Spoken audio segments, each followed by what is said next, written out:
Descargo de responsabilidad, no soy el autor de esta historia, y dejaré el link de la historia original en la descripción. Disfruten el fic y tengan un buen día. Capítulo 15. Campesinos insolentes. Obedezcan y entreguen a la niña, gritó Besewanst. Sus intentos de fingir ser un anciano bondadoso se desvanecieron en cuanto vio a los padres de Mine y le dijeron que su padre era un soldado raso y no un rico comerciante. Quizás las cosas hubieran ido mejor si Beno la hubiera traído, o mejor aún, Shirou. Pero su maestro le había dicho que no se preocupara. Que Besewanst no podía usar magia, ni tampoco nadie a su alrededor en el templo. Y los sacerdotes grises no eran guerreros. Incluso 5 o 6 de ellos tendrían dificultades para controlar a alguien como Gunther, que era un soldado entrenado, incluso sin la ayuda de Mine. Hasta Efa tenía más experiencia en combate que los sacerdotes. En cuanto a las repercusiones a largo plazo, Shirou le dijo que no se preocupara. Si bien un arzobispo podía parecer importante desde la perspectiva de un plebeyo, no era nada comparado con el apoyo de Mine. El templo ya tiene un montón de huérfanos a los que usáis como juguetes o entretenimiento cuando queréis, dijo Gunther, de pie frente a su esposa y su hija menor. No permitiremos bajo ningún concepto que nuestra querida hija sea tratada de la misma manera. Si bien Shirou se había ganado la confianza de Gunther, ningún otro noble ni sacerdote la tenía. No permitiría que ninguno de ellos tocara a sus hijos. Se veía realmente imponente allí de pie. Pero Besewanst no se inmutó. «No te metas conmigo», gritó el hombre gordo, sin rastro de su honorable actitud. «Apresen a estos campesinos insolentes y encierren a Mine en la trastienda». Los sacerdotes grises se dispusieron a cumplir las órdenes, con expresiones de disculpa en sus rostros, mientras se acercaban con las manos en alto. Pero Gunther no dudó ni un instante e inmediatamente noqueó al primer sacerdote gris con un fuerte puñetazo en el plexo solar, antes de propinarle a otro una patada baja lo suficientemente fuerte como para derribarlo también. «Tonto, ahora que has alzado la mano contra nuestros sacerdotes, serás encarcelado en nombre de los dioses», gritó Besewanst. «Cállate», gritó Gunther mientras le propinaba un golpe en la cara a un tercer sacerdote. «Ya que estoy dispuesto a defender Mine, debería estar preparado para al menos eso». Pero cada vez entraban más sacerdotes grises en la sala, más de una docena. «Quizás puedas con unos cuantos tú solo, pero podrás con tantos», dijo Besewanst con arrogancia. «Oh, dios de la guerra Angrith, de los dos exaltados del dios del fuego Leidenschaft, te ruego que le concedas a Gunther tu protección divina», cantó Mine con las manos juntas frente a ella. Una gran ola de luz azul emanó de Mine y viajó hasta Gunther, infiltrándose en él y haciendo que brillara con luz divina. Gunther quedó tan sorprendido como los sacerdotes al sentir el poder recorrer su cuerpo, antes de apretar los puños y dar un puñetazo experimental al aire, que se movió a velocidades que los ojos de los sacerdotes no pudieron seguir y que generó una ráfaga de viento. Gunther sonrió y alzó los puños, listo para la pelea. «Parece que los dioses están de nuestro lado, no del vuestro». Esto hizo dudar a los sacerdotes grises, no solo por el temor a lo que les pudiera ocurrir si aquel hombre los atrapaba, sino porque ninguno había presenciado jamás una bendición tan poderosa. Solo habían visto los pequeños destellos de luz que los nobles intercambiaban como forma de saludo, y solo en raras ocasiones. «¿Qué estás haciendo? Atrápenlos», gritó Besewanst, ahora asustado él mismo. Mine se preguntó si se había excedido, ya que su padre podría matar accidentalmente a alguien con la fuerza que ahora tenía, pero antes de que las cosas pudieran empeorar, una voz interrumpió la habitación. «¿Qué está pasando aquí?», gritó Sylvester al entrar en la habitación con una docena de caballeros y varios nobles, entre ellos Shirou. Besewanst sonrió al ver a los caballeros e inmediatamente pidió su ayuda. «Sobrino, estos plebeyos nos han atacado a mí y a los demás sacerdotes del templo. Por favor, ayúdame en...». «No me hables con familiaridad», dijo Sylvester, interrumpiendo al hombre con una mirada fulminante. «¿Qué?», dijo Besewanst, conmocionado. «Mine, ¿qué haces aquí?», preguntó Shirou con voz llena de preocupación. Mine se sintió momentáneamente confundida, sabiendo que Shirou estaba al tanto de la reunión, pero se dio cuenta de que estaba tratando de hacer pasar su oportuna intervención como una coincidencia. «Lo siento», El arzobispo nos convocó al templo y no tuvimos más remedio que venir, y cuando llegamos, intentó apresarme por la fuerza, dijo Mine mientras se arrodillaba, indicándole a su madre que hiciera lo mismo, ya que su padre, siendo soldado y reconociendo el rostro del archiduque, ya se había arrodillado. Eso es mentira, gritó Besewanst. Si es mentira, ¿por qué están aquí?, preguntó Shirou, mirando a Besewanst en busca de una explicación. Uno que el hombre no pudo darle. Ordenaste a los sacerdotes que los atacaran. Aunque lo hubiera hecho, no son más que plebeyos. Fue culpa suya por desobedecer. Intentaste secuestrar a mi sobrina, dijo Sylvester en un tono amenazante, dejando atónitos no solo al arzobispo, sino también a muchos de los caballeros y nobles que estaban detrás de él, así como a Mine y sus padres. Sobrina, dijo Besewanst, confundido. Así es. Mine es mi hija, dijo Shirou con tono objetivo. Eso es mentira. Nunca adoptaste a ninguna plebeya. Como arzobispo, habría tenido que dar mi aprobación, gritó Besewanst. Así es. Porque yo no adopté a Mine. Es mi hija biológica, respondió Shirou. Los caballeros comenzaron a murmurar con asombro cuando Karstedt, uno de los caballeros de la guardia de Sylvester, se adelantó con un objeto mágico y se lo entregó a Sylvester. ¿Ven esto? Este es un objeto mágico que se usa para confirmar las relaciones paterno-filiales entre la nobleza. Compara la energía mágica entre dos personas y, si la magia del niño contiene la firma mágica del adulto, entonces están emparentados por sangre. Muchos de los nobles asintieron, pues ya habían visto algo parecido, ya que se utilizaban cuando un marido sospechaba que su esposa le era infiel. Sin embargo, nunca se usaban públicamente de esta manera, pues incluso la mera acusación podía dañar gravemente la reputación de la familia. Sylvester se lo entregó a Shirou, quien infundió su poder mágico en una de las 3 piedras fey del objeto antes de acercarse a Mine. Mine, por favor, infunde tu energía mágica en esta piedra fey. Mine hizo lo que le dijeron, recordando que Shirou le había dicho que de alguna manera había copiado su firma mágica. Eso no es posible, dijo Besewanst con total incredulidad. Cualquiera que desee debatir sobre ello puede comprobar la herramienta por sí mismo, dijo Shirou, devolviéndole la herramienta a Sylvester antes de fulminar con la mirada a Besewanst. Así que dime, ¿por qué pensaste que podías salirte con la tuya atacando al hijo de un candidato a archiduque? No lo sabía. Me engañaron, gritó Besewanst, volviéndose hacia Sylvester. Sobrino, por favor, entra en razón. No permitas que Fernando te haga esto. Envió a este niño para tenderme una trampa. ¿No la invitaste tú mismo?, preguntó Shirou, poniendo en duda la historia del hombre. ¿Cómo te enteraste de Mine? Me aseguré de mantenerla oculta hasta el momento de su bautismo. Pero, ella fue bautizada junto con el resto de los niños plebeyos, dijo Besewanst con confusión. ¿Mine, es cierto?, preguntó Shirou, mirando a la chica. Sí, lo es. Mine admitió, bajando la cabeza. Ya veo. Parece que mi hija convenció a sus sirvientes para que la dejaran visitar el templo, haciéndose pasar por una de las niñas que iban a ser bautizadas, a pesar de ser menor de edad, dijo Shirou con un suspiro. Escabulléndose para ver dónde trabaja su padre, Wilfried hace lo mismo todo el tiempo, dijo Sylvester con una leve sonrisa antes de que su rostro volviera a ponerse serio. Besewanst, hemos venido a interrogarlo en relación con unos documentos que se descubrieron y que lo vinculan tanto con la malversación de fondos como con una posible conspiración contra el ducado en su conjunto. Pero ahora que lo han pillado con las manos en la masa atacando a una joven noble, miembro activa de la familia del archiduque, este no será un simple interrogatorio. Como archiduque, lo destituyó de su cargo de arzobispo y ordenó que permanezca confinado en la Torre de Marfil hasta nuevo aviso.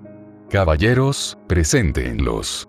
Besewanst palideció e intentó defenderse, pero a los caballeros no les importó y agarraron a Besewanst y a sus sacerdotes.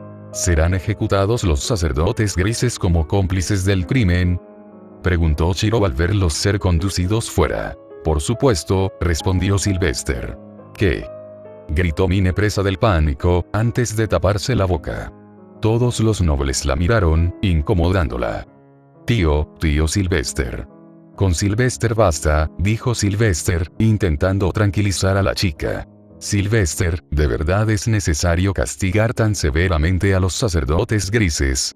Solo actuaron porque no les quedaba otra opción, dijo Mine con incomodidad. Tal vez, pero trabajan para Besewanst. No está claro quién de ellos intentaría continuar con su testamento. Lo mejor es acabar con todos, dijo Sylvester, como si no estuviera hablando de vidas humanas. Pero eso es, Mine se mordía el labio y Sylvester se sentía cada vez más incómodo. Quizás podríamos dejar que Mine se encargue de ellos, sugirió Shirou, llamando la atención de Sylvester. Estamos en el templo, ¿no? Si usamos el escudo de Schuzaria, podremos determinar quién de ellos guarda verdadero resentimiento hacia Mine y también hacia ti. De acuerdo. Si eso es lo que quiere la chica. Si ella puede operar el escudo, entonces perdonaremos a cualquiera que pueda atravesarlo. Dijo Sylvester, ordenando a la gente que trajera el instrumento divino. El escudo fue recuperado y entregado a Mine, quien lo activó con una plegaria, creando una cúpula de viento a su alrededor y el de Sylvester. Una barrera que solo repelería a quienes intentaran hacer daño, permitiendo el paso a quienes no tuvieran malas intenciones hacia los que estaban dentro. Los caballeros empujaron a Besewanst hacia la cúpula, pero una poderosa ráfaga de viento lo repelió de inmediato, revelando así su verdadera intención malévola y no un simple malentendido. Otras dos sacerdotisas grises, que servían a Besewanst, también salieron despedidas, mientras que el resto de sacerdotes y sacerdotisas pasaron ilesos y respiraron aliviados, conscientes de que sus vidas se salvarían. Sorprendentemente, de los 20 asistentes de Besewanst, solo 2 no superaron la prueba. Muchas de las demás, en su mayoría mujeres, se delataron de inmediato y les dijeron a los caballeros que estarían más que dispuestas a responder cualquier pregunta. Al parecer, no les sentó nada bien que les exigieran ofrecer flores y querían vengarse del cerdo gordo que las había estado violando durante años. Mine suspiró aliviada cuando los sacerdotes le agradecieron su misericordia, tras haber curado a los heridos por los intentos de su padre de defenderla. Mientras tanto, Sylvester y los caballeros se llevaron al antiguo arzobispo y a sus secuaces y partieron para preparar el interrogatorio. Lo manejaste muy bien. Gracias a ti, muchas personas inocentes se salvaron, le dijo Shirou a Mine con una sonrisa. Sabías que esto iba a pasar, ¿verdad? Preguntó Mine con un puchero, comprendiendo que él había dejado escapar la información sobre el destino de los sacerdotes grises sabiendo que Mine se opondría, mejorando así su imagen ante los ojos de los sacerdotes grises. Por supuesto. Pero era necesario limpiar el templo antes de que tú y los demás comenzarais vuestro entrenamiento de etiqueta aquí, dijo Shirou, acariciando la cabeza de la chica. Ya podéis iros. Mine había realizado varias bendiciones impresionantes ante los sacerdotes grises y había utilizado un instrumento divino. Si a eso le sumamos la misericordia que les mostró, probablemente la considerarían una santa cuando entrara al templo. Un Gunther muy aturdido y confundido levantó a Mine y la sacó de allí, junto con Efa, mientras se dirigían a casa para asimilar todo lo que acababa de suceder. Mientras tanto, Shirou convocó a los sacerdotes azules para informarles de que Besewanst se había marchado y que el templo ahora estaba bajo una nueva administración. Que Mine se parezca a la diosa de la sabiduría es un hecho canónico, al igual que el hecho de que la diosa de la sabiduría sea hija del dios de la vida. También es canónico que solo la diosa de la sabiduría puede usar los instrumentos divinos de los demás dioses, algo que Mine puede hacer, resulta sospechoso. Así pues, las personas con la habilidad devoradora que se acercan peligrosamente a la muerte copian la firma mágica de la primera persona a cuya magia se exponen, razón por la cual Shirou pudo hacerse pasar por su padre. Aunque en la versión traducida de la novela ligera aún no han llegado a este punto, y el número de personas que lo saben es muy limitado. Georgine es una de ellas. Todo esto hace que, en cierto modo, Shirou del universo de Miyu haya sido una mejor opción, dado que se supone que el dios de la vida es el portador del invierno. Capítulo 16. Verónica resopló con fastidio al recibir el informe sobre los errores de su hermano en el templo. Nunca había sido muy inteligente, pero era fácil de manipular con pequeños gestos de amabilidad, y su posición como arzobispo le había resultado útil. le permitía a Verónica modificar ligeramente la cantidad de maná que recibían los distintos nobles del ducado, como una forma de recompensar a sus leales y castigar a sus enemigos sin ser descubierta. También podía contrabandear mercancías y sobornos, utilizando el festival de la cosecha de otoño como tapadera. Besewanst había cometido la imprudencia de ocultar las pruebas, pero aún así, Verónica no estaba preocupada. Dada su posición, no recibiría más que una reprimenda por sus transgresiones, si acaso. Su hijo era el archiduque, y aunque a veces se mostraba algo rebelde, Verónica y su facción eran su principal apoyo en el ducado. No iba a deshacerse de ella. No de su propia madre. Verónica tenía la esperanza de poder rescatar a Besewanst de su destino, pero incluso si lo lograba, no recuperaría su puesto de arzobispo. No era como si la docena de jefes de familias nobles que habían estado allí para interrogarlo sobre crímenes cometidos contra ellos y que habían presenciado su confesión del intento de secuestro de la hija de un noble fueran a olvidarlo sin más. Podría regresar al templo, pero sería menos que un sacerdote azul común y corriente, un criminal exiliado, en lugar de un hombre nacido demasiado débil para su posición. Ya no recibiría financiación de su familia, no tendría asistentes y un soldado estaría vigilando cada uno de sus movimientos.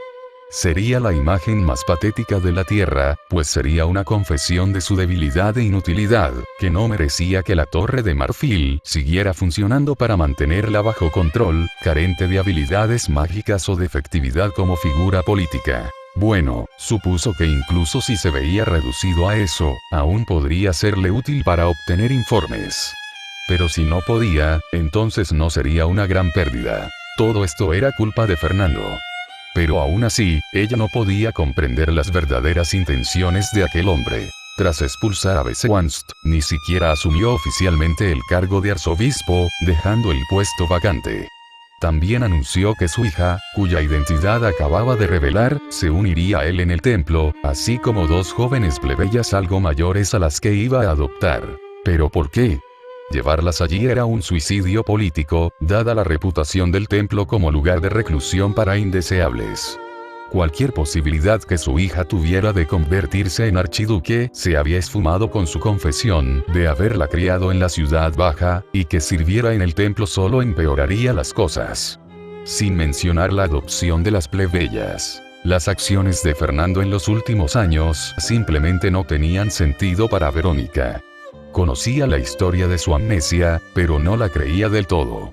Sin embargo, él seguía haciendo cosas que lo hacían más difícil de apoyar, con una obviedad evidente. Por otra parte, la gente siempre parecía rodear a Fernando por algún motivo.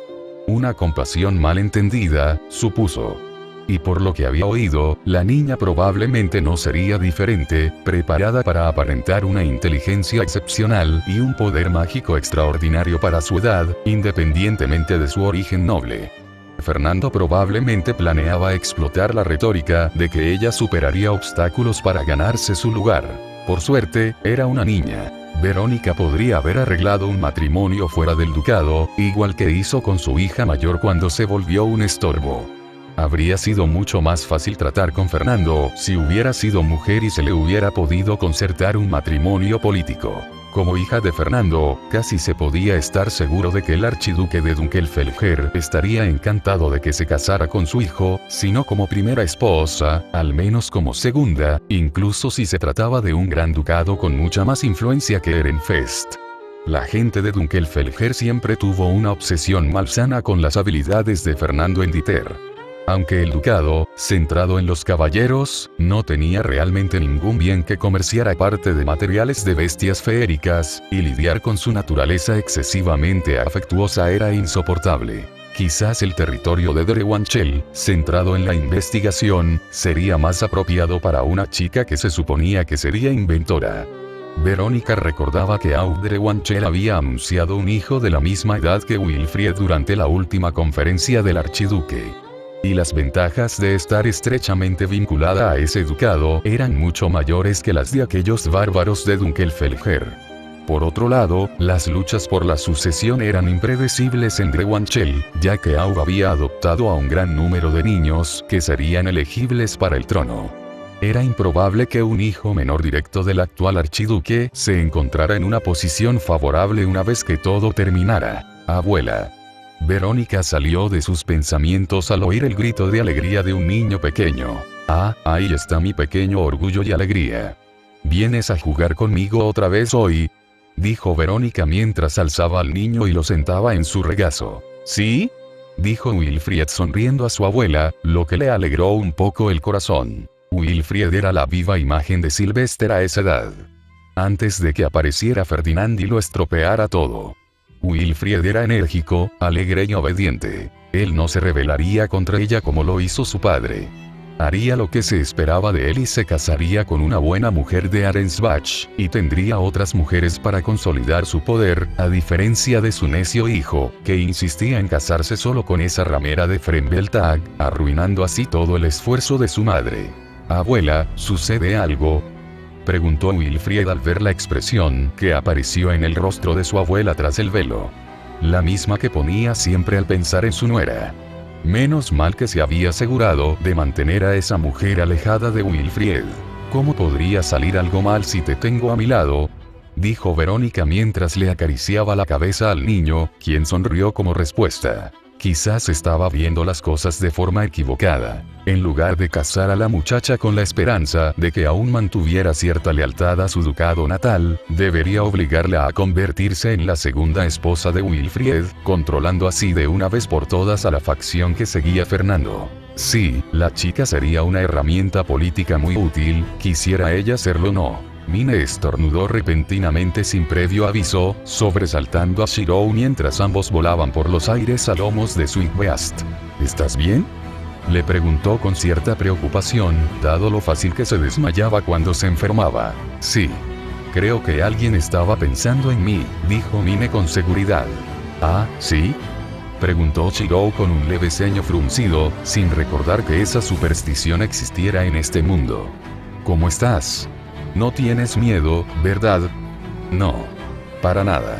Esto es mucho más cómodo que un carruaje», dijo Mine, sacudiendo la cabeza, sin mostrar preocupación a pesar de que volaban a cientos de metros de altura sobre el lomo de un león blanco con aspecto de estatua. «¿Cuándo vamos a tener nuestras propias bestias supremas?». Normalmente, los niños aprenden a moldear sus propias bestias supremas durante su primer año en la academia, aunque los candidatos a archiduque suelen recibir instrucción de sus familias antes de ingresar, le dijo Shirou. «Eso es demasiado pronto, si me preguntas. 10 años es muy poco tiempo para volar por los aires. Así que no nos vais a dar nuestras propias bestias supremas», dijo Mine. «No. Por favor. No. Por favor. No. Te preocupas demasiado. Podrías desmayarte de la emoción en cualquier momento. No te voy a dejar volar sola. Y legalmente soy tu padre, así que preocuparme es parte de mi trabajo», señaló Shirou. «Supongo que ahora sí, ¿eh?», dijo Mine, algo incómoda, mirándolo con ojos curiosos. «Se supone que debo empezar a llamarte papá o algo así». Shirou se atragantó y sintió como si hubiera probado sangre en la boca después de aquello. Le habían clavado armas en el pecho que no le habían golpeado con tanta fuerza, pero se sacudió y se recuperó. «Puedes dirigirte a mí como te resulte cómodo». Gunther y Effa estaban comprensiblemente desconcertados tras la declaración de Shirou de ser el padre biológico de Mine y su aparente demostración ante una sala llena de nobles, pero se tranquilizaron al explicarles que las circunstancias que habían provocado la reacción del objeto mágico habían sido una casualidad y que, en realidad, no tenían parentesco de sangre.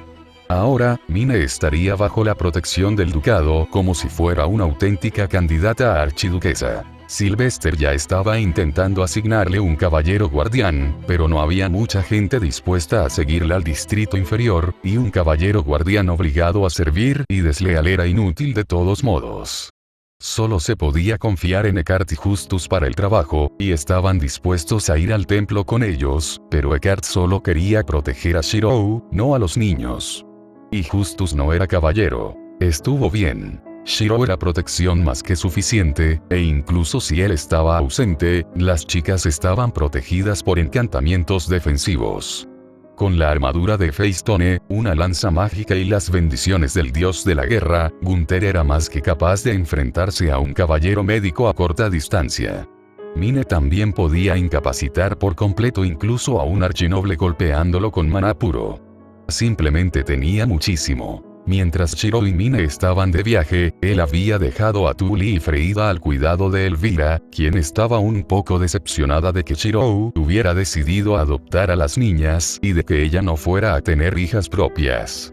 Se conformaba con ser la madrina de las niñas y estaba deseando mimarlas. ¿Y si prometo no volarlo?, dijo Mine, sin darse por vencida. Caer 5 pies sigue siendo una caída considerable para ti, dijo Shirou con voz inexpresiva antes de ver su puchero mientras lo miraba. De acuerdo. Puedes crear una bestia suprema, pero no la montarás sin mi supervisión hasta que yo lo diga. Sus piedras estarán guardadas bajo llave, fuera de tu alcance. Gracias, exclamó Mine con alegría antes de empezar a murmurar sobre cómo iba a hacer la suya. Eso preocupó aún más a Shirou. Volvamos al tema, dijo Shirou, interrumpiéndola. Pronto llegaremos a las montañas. Una vez allí, podremos conseguir tu ingrediente de verano. Claro, el huevo de riesefalques, dijo Mine mientras volvía a la realidad. ¿Qué es un riesefalques, por cierto? Una bestia férica grande con forma de ave y afinidad por el fuego. Ponen sus huevos en manantiales termales naturales ricos en maná de fuego, tanto para protegerlos como para acelerar su desarrollo. Por eso, los huevos tardan solo una semana en eclosionar, así que la oportunidad de conseguir uno es muy limitada, le explicó Shirou.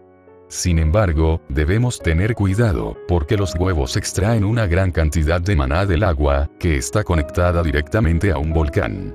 Sin los huevos, el volcán podría entrar en erupción. Así que debes preparar muchas piedras féricas vacías para drenar el maná antes de tomarlo. Oh, dijo Mine, mirando la notablemente grande cantidad de piedras Feistone. ¿No crees que preparaste muchas? Había suficientes piedras de hadas como para que Mine tardara unos días en llenarlas todas con su maná. Simplemente había muchísimas. No. Porque no solo tenemos que compensar el huevo que llevamos, sino que también necesitamos enfriar el agua lo suficiente para que puedas cogerlo. La última vez que hice esto, no traje suficiente y terminé metiendo los brazos en agua hirviendo, quemándome los brazos de 3er grado, le dijo Shirou. Esta vez, tenemos suficiente para que la temperatura baje a la de un baño tibio. Pero para cuando terminemos, todas esas piedras Fey estarán llenas. ¿Qué? ¿En serio?, gritó Mine, sorprendida. Si es tan fácil llenar las piedras de Fey, ¿por qué no usamos el volcán para alimentar todo en el ducado? Hay algunos objetos mágicos para los que podría funcionar, pero no puedes usarlo en tus campos. A menos que quieras que todas tus cosechas se incendien. Recuerda, este es maná de atributo fuego muy puro y extremadamente inestable. Cualquier herramienta mágica delicada cargada con él se rompería en un instante. Podría usarse para un alto horno, pero ningún herrero común sería capaz de controlarlo correctamente y ningún noble lo necesita. Pero podría usarse para alimentar cosas con funciones muy básicas que solo necesitan energía para moverse, como una herramienta mágica que simplemente hace girar una rueda, ¿verdad?, le preguntó Mine, recibiendo un asentimiento como respuesta. Entonces, ¿no podrían usarse como combustible para una turbina mágica para, digamos, una trituradora de madera? ¿O tal vez un tazón gigante para mezclar? ¿O un molinillo para hacer tinta? Apuesto a que también podrían usarse para crear una superficie caliente para secar papel rápidamente. Así que podrían. Shirou soltó una risita. Mine seguía pensando en cómo aumentar aún más su producción de papel y tinta, a pesar de que producía más en 2 semanas que lo que se produciría en cualquier otro taller en todo un año. A Mine le dijeron que los volcanes eran una fuente barata y fácil de usar de maná con atributo de fuego, e inmediatamente se puso a trabajar en cómo explotarlos para su propio beneficio. Y, lo que es más importante, para crear libros. Y aquí estamos, dijo Shirou mientras volaban sobre una abertura en la ladera de la montaña por donde salía vapor. Mine bajó la mirada y jadeó al ver al riesefalques. Shirou había dicho que era grande, pero esa palabra no le hacía justicia. Era un pájaro del tamaño de un avión pequeño. Mine se preguntó cómo una criatura así podía siquiera volar, antes de darse cuenta de que probablemente para eso usaba el maná de fuego, para crear corrientes de aire artificiales que le permitieran volar por el aire. El riesefalques los miró y gritó de rabia, extendiendo sus alas antes de que una ráfaga de calor lo hiciera ascender rápidamente. Normalmente, la gente no se acercaría a un riesefalques que estuviera defendiendo su nido desde el aire, ya que sería peligroso. Bajarían desde tierra y robarían el huevo sigilosamente mientras el ave está lejos del agua cazando. Pero Shirou, sinceramente, no tenía tiempo para eso. Cadenas doradas se enroscaron alrededor de la bestia feérica, inmovilizándola y dejándola caer de nuevo al agua, donde apenas podía forcejear. Mine se asombró de la facilidad con que Shirou había sometido a la enorme ave mientras su bestia suprema descendía hasta el estanque y dejaba caer las piedras Fei. Muy bien, toma el huevo y empecemos a regresar. Bien. Dijo Mine rápidamente, haciendo ademán de agarrar el huevo mientras Shirou recuperaba sus piedras Fei. Durante el vuelo de regreso a Erenfest, Mine saturó el huevo con su maná para que se transformara en una gran piedra Feistone de color azul brillante, que algún día usaría en su poción. Con ello, completó la recolección de su primer ingrediente, que transcurrió sin mayores incidentes. Aunque Mine ahora tenía un gran saco de batallas con las que podía intentar crear máquinas que la ayudaran con la creación de su papel. Había sido un día muy productivo. Rogué una voz. Hay más por venir, mira al autor con furia, luego convoca a una turba de más lectores a por ellos, chicos. El autor no se irá hasta que haya más. Autor. Viaje por carretera de 10 días que comienza por la mañana.